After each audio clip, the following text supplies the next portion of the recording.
Hey, yesterday I finished my sketchbook that I've been working on for the last 14 months, and I thought I'd show you a peek inside. So this sketchbook is an unusual one for me because it contains a lot of different mediums that I haven't explored as deeply in previous sketchbooks.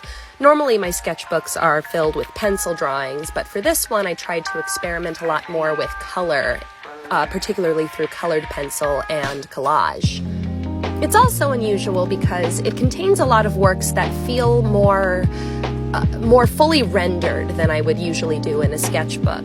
I credit quarantine for this since I had a lot more time to put a lot of attention into each page. And while on the one hand I'm proud of the finished works in here, near the end of the sketchbook I felt less and less like I could use it as a place to experiment.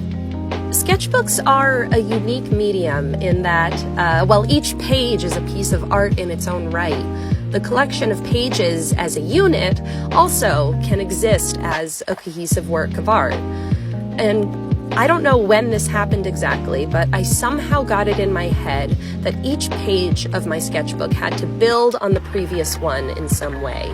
If not through its content, then in color, line, or even composition, without a lot of room for experimentation. I think it's around here that I tried to free myself of the idea that my sketchbook had to be cohesive, and I tried getting out and drawing from life again and experimenting with style to limited success.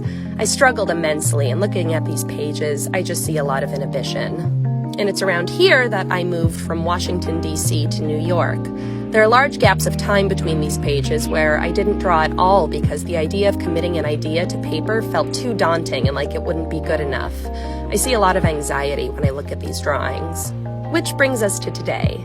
Sketchbooks track fleeting thoughts, moods, and ideas and show a visual progression of skill, but that doesn't mean that every page needs to be perfect. They just need to be. Anyway, I hope you enjoyed looking through my sketchbook with me.